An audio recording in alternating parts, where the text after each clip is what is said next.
तो बबलू जी, आप जो भारतीय सोयाबीन अनुसंधान संस्थान द्वारा जो पिछले कुछ 1-2 साल में जो नई किस्में आई हैं, उसमें से 2 किस्में आप यहाँ पे लगा के देखें, और भी कई सारे किस्में निकलती हैं। बिल्कुल बबलू जी, जैसे कि डॉक्टर साहब ने बताया कि 138 आप यहाँ पे लगाए, बहुत अच्छी हालत में है। आप ये भी बता रहे हैं कि आपने 142 को भी लगाया है, हालांकि वो इस खेत में नहीं, किसी दूसरे खेत में है।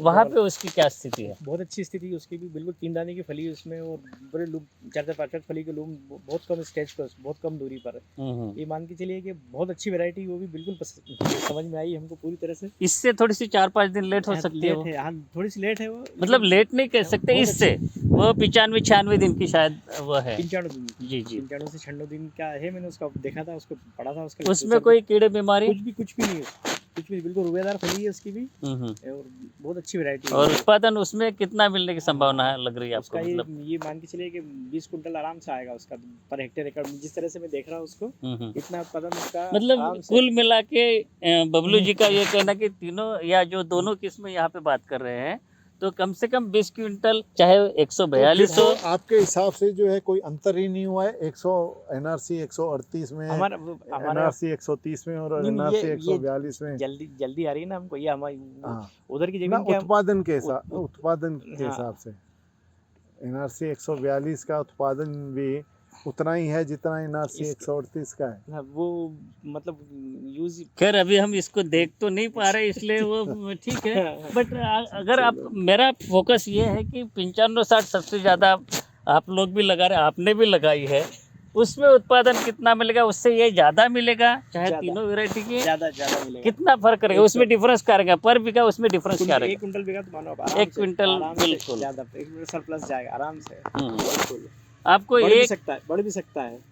जैसे इस साल मुझे लगता है कि ज़्यादा स्प्रे करने की जरूरत नहीं पड़ी, तो जो लागत है पर बीघा इस साल कितनी रहती है? मतलब ऑन एन एवरेज अगर बात करें तो औसत कितना लागत लगती है? 7,000 आप मान लीजिए, 7 से 8,000 के बीच में। तो जो हमारी सोयाबीन की खेती, मैं एक सीधा खड़ा सवाल आपसे पूछना चाहता हूँ। 2 साल पहले की अगर बात करें कि सोयाबीन की स्थिति थोड़ी सी खराब थी, लोगों का इससे मोहभंग हो चुका था, बोल रहे थे कि अगर कोई दूसरा विकल्प मिल जाए तो हम सोयाबीन की खेती करना छोड़ देंगे। लेकिन आज की तारीख में, और विशेष रूप से पिछले 2 साल में जो सोयाबीन की किस्में किसानों के खेत पे नई आई है, उत्पादन में भी बढ़ोतरी हो रही है, और लोग आप देख रहे हैं, तो उसमें क्या आपको लगता है कि सोयाबीन की खेती में जो नई किस्मों के आने से उछाल आएगा और लोगों को फायदा मिलेगा? बिल्कुल फायदा मिलेगा। अच्छा। नई जो किस्म आ रही है, इसमें फ्लावरिंग भी ज़्यादा है, इसमें फलियों की संख्या भी 95-60 के मुकाबले बहुत ज़्यादा। कीड़े बीमारी का प्रकोप? कीड़े का बहुत कम है उसके मुकाबले, इसके बहुत कम लागत। इसका मतलब ये मान के चले 1000 से 1500 रुपये कम लगता है बीघा के पीछे नई वैरायटियों में। नई वैरायटी में उसके मुकाबले। और हम आपसे ये वाक्य दोहराना चाहेंगे कि भाई आपने बोला कि नई वैरायटी की खेती करने की लागत जो है कम है, लागत कम है इसकी, नई 95-60 के मुकाबले नई वैरायटियों की।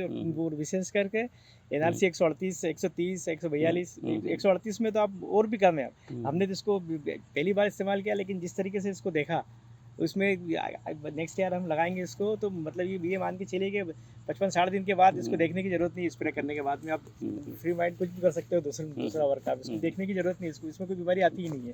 चलिए, बिल्कुल इसका पत्ता भी बिल्कुल बहुत सही तरीके से पकड़ा है, हमने इसको देखा है। वो बजाय दूसरे बहुत सटीक जानकारी आप हमको दे रहे हैं। ये तो हो गई इनकी बात। डॉक्टर विनीत कुमार साहब ने भी अपने विचार बताए। अब मैं आपको बताना चाहूँगा कि इनकी खेत में कई दूर दूर से किसान लोग आते हैं, क्योंकि नई किस्म लगी है, 2 नई किस्में लगाई है। इसी कड़ी में जो देवास जिले के हमारे चंद्रपाल सिंह जी, जो कि खुद भी प्रगतिशील किसान है, वो भी यहाँ पे देखने आए। आप अपना जो सटीक अपनी प्रतिक्रिया बताएं कि इनकी जो फसल यहाँ पे दोनों जो किस्में देख रहे हैं, उसके बारे में आपको क्या लग रहा है फसल की स्थिति देखकर? सर एक्चुअल हम देख पा रहे हैं कि ज़मीन भी, अगर कोई आज बहुत बड़ी समस्या सर किसानों के साथ में, सभी के पास ड्राई लैंड नहीं है जी। सेचुरेटेड लैंड्स भी काफ़ी किसानों के पास होती है। यहाँ हम देख पा रहे हैं कि यहाँ इस जोन में बहुत बारिश हुई है। उस परिस्थिति में भी एनआरसी 138 बहुत अच्छा परफॉर्म कर रहा है। हाँ, ऐसी कंडीशंस में कई फंगल अटैक भी होते हैं, वो भी इसमें देखने को हमको मिल नहीं रहे हैं। और रही बात 130 की, तो अपेक्षाकृत वो भी बहुत अच्छा परफॉर्म कर रहा है। और जस्ट पीछे 95-60 हम देख रहे हैं। अब ये सौभाग्यशाली हैं बबलू जी की जो इनका सेफ बचा हुआ है। जी जी, हमारे क्षेत्र में लगभग 95% 95-60 डैमेज हो चुका डैमेज हो चुका है। जी।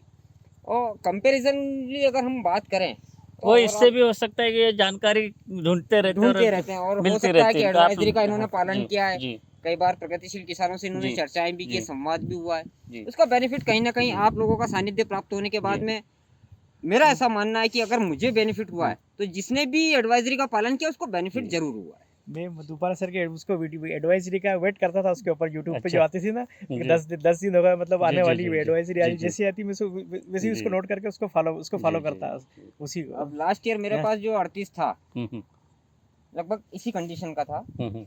5.5 क्विंटल प्रति प्रति बीघा बीघे आया का था। उत्पादन आया था ग्रेडिंग के बाद में। ग्रेडिंग के बाद ग्रेडिंग के बाद में बहुत शॉर्टेज बढ़िया, निकलने बहुत- के बाद में। 5.5 बहुत बढ़िया। मतलब जो बोल रहे हैं कि इसका जनरली बोल रहे हैं कि उत्पादन का पोटेंशियल जो 28-29 क्विंटल बोल रहे हैं, मतलब उससे आसपास आपको मिला ही है। टचिंग में है। तो ये तो कई बार ये होता है कि जो उत्पादन क्षमता का दोहन करना किसान की अपनी जो प्रबंधन क्षमता रहता है, कौशल रहता है, उसके ऊपर होता है। ये ऐसे नहीं किसान स्टार्टिंग होता है जी। प्रोडक्शन का सोइंग के टाइम से। जी। अगर हम परंपरागत तरीके से हाई सीड वैल्यू अगर लेंगे यूज करेंगे जी। हम कभी भी ज्यादा प्रोडक्शन नहीं ले पाएंगे। जी, प्रॉपर बहुत सीड बढ़िया रेट बात की आपने। हाँ। प्रॉपर सीड रेट ही हमारे उत्पादन का रास्ता हम्म, खोलता है। बहुत बढ़िया, बहुत सही बात आपने वहीं से बताई। लागत भी कम हो जाती है सर। वहीं से लागत तो कम है। बीज दर भी आगे आपने हो प्रति जाती है। बीघा एनआरसी 138 का कितना 15 डाला किलो। था? 15 27,500 स्क्वायर फीट। मैं चाहूंगा कि आपके खेत पे हम आके देखेंगे, विस्तृत रूप स्वागत से है। वहाँ पे वहाँ चर्चा बात करेंगे, करेंगे। है ना। वो तो किसान एरिया में भाइयों उसमें थोड़ा जी फर्क है वो हमारे इधर है ना बाईस- 22,500 जी, वाला ये जी। 22,500 अच्छा, बीघा का अलग है। हाँ, उसके हिसाब से हमारा- मैंने उसके हिसाब से कैलकुलेशन कर दिया वो तो वो आपको भी 27.5 में वो 30 प्लस ही जाएगा हमारा भी। अच्छा, मुझे नहीं पता था। हाँ, वो हाँ, ये वो फिर से difference बताइए, थोड़ा- फिर से बताइए, हाँ, आपके यहाँ पे ये 1 हेक्टर कितने बीघा का होता है? होता तो हेक्टेयर तो इसके 5 तो बीघे का हो इसके तो जाएगा। 5 बीघे का होता है, वहाँ पे 4-4.25 बीघे हाँ, का वो होता है। तो 4-4 ये उस हाँ। हिसाब से हमको बताना पड़ेगा। तो यहाँ पे जो है ये टेक्निकल पॉइंट ये वाला है हमारा। तो ये 30 क्विंटल के हाँ। करीब यहाँ पे प्रति हेक्टर उत्पादन जाने की संभावना, इनका ये ऐसे कहना है। तो जिसको- किसान भाइयों ये थोड़ा सा करेक्शन है कि हमको नहीं पता था कि यहाँ पे बीघा कितने का होता है। 25 से 27 आप मान लीजिए इसको आराम से। जी जी 25 से 27 क्विंटल प्रति हेक्टेयर। प्रति हेक्टेयर आप उसको मान लीजिए आराम से।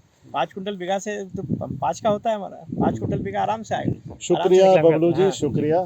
तो किसान साथियों, ये थे हमारे साथ में ताजपुर ग्राम के प्रगतिशील किसान बबलू जी, और उनके साथ में चंद्रभान सिंह जी, और उनके साथ में और भी आपका नाम प्रवीण जी यहाँ पे है। उनसे हमने यहाँ पे ताजपुर में इनके खेत में बात की। ऐसे ही किसी और किसान के साथ में जो कि नई तकनीकी का प्रयोग करते हैं, वो नई तकनीकी के लिए ढूंढते रहते हैं, संस्थानों के साथ में जुड़े रहते हैं, संस्थान की एडवाइजरी का पालन करते हैं। तो ऐसे किसानों की सक्सेस स्टोरी लेके आपके साथ पुनः उपस्थित होंगे। तब तक के लिए आगे दीजिए, नमस्कार, धन्यवाद। ठीक है।